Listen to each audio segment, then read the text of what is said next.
So talking to a friend of mine the other day about buffalo, and there used to be about 70 million buffalo on this continent.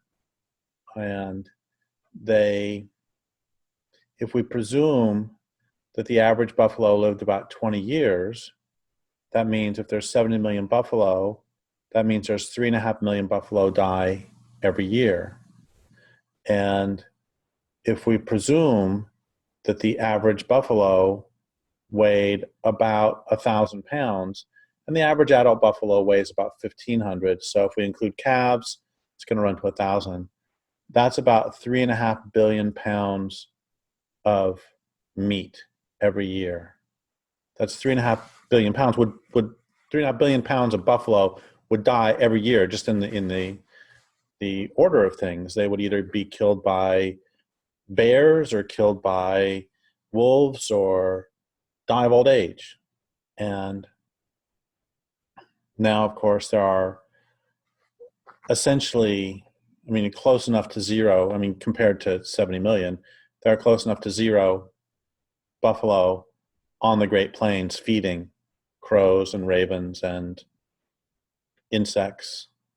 And by now, most of us have heard that the biomass of plants has been reduced by about 50% by humans.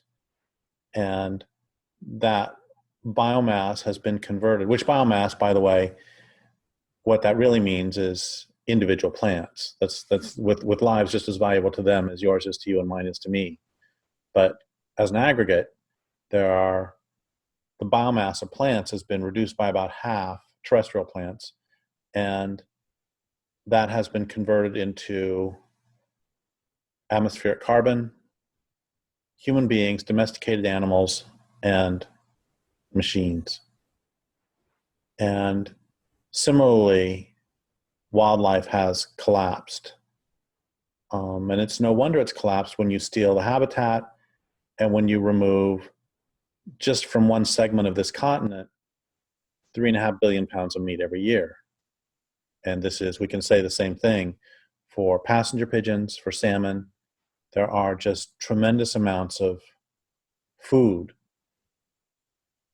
who have been wiped out.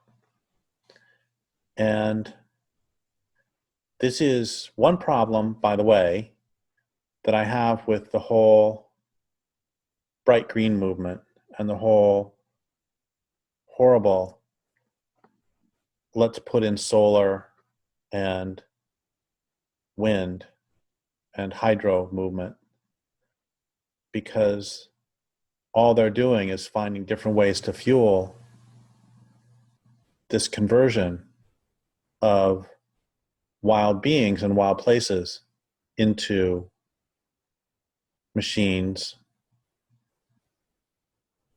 human flesh, and domesticated animal flesh. And I'm thinking about this in part because I had the conversation the other day with a friend. I'm thinking about this also because just today I was talking with a friend who is bereft because the neighbor just behind them cut down a 70-foot tree because that tree resided on that neighbor's property. And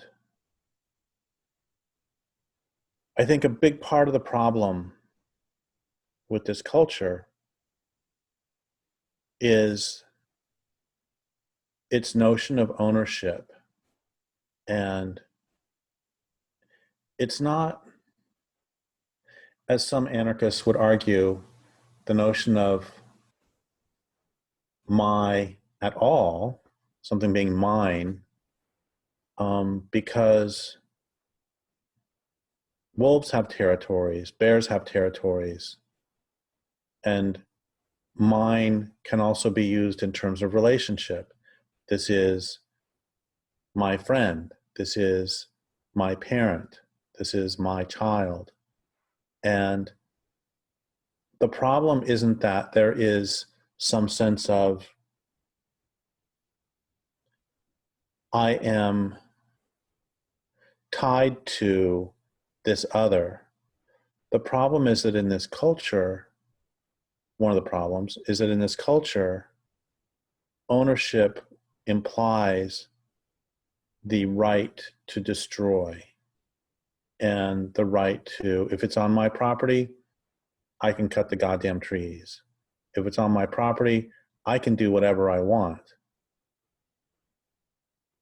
And that is the exact opposite of relationship, where if this person is my mother, what that means is I have a responsibility to this other person. If this person is my friend, I have a responsibility to this other person. If this is my tree, I have a responsibility to this tree. If this is my land, I have a responsibility to this land. And that's one of the core problems of this culture that infuses everything from its legal system to its sense of how evolution works, where there's this notion that those who exploit the land best are those who survive, which of course is the exact opposite of true. What is true is those who survive are the ones who improve their habitat by saying, this is my habitat and I need to make it better on its own terms. I need to make it better for it. When salmon run up their stream, this is my stream and I am going to improve the life in this stream.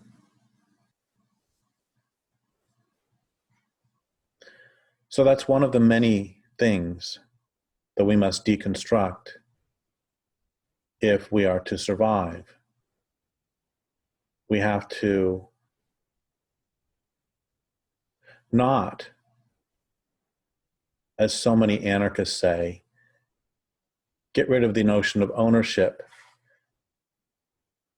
And part of the reason for that is because within the context of this culture, what that means too many times in practice is if they say there is no such thing as ownership, that is a rationalization for not allowing another to have a boundary. And that is a rationalization for, that means I get to take whatever I can. And don't blame me for this. Read Max Stirner. Read some other anarchist theorists who are along that line. What we need to do is to follow what non-humans do and to follow what many indigenous cultures do, which is to turn the notion of ownership on its head such that ownership is not really about rights, but about responsibilities.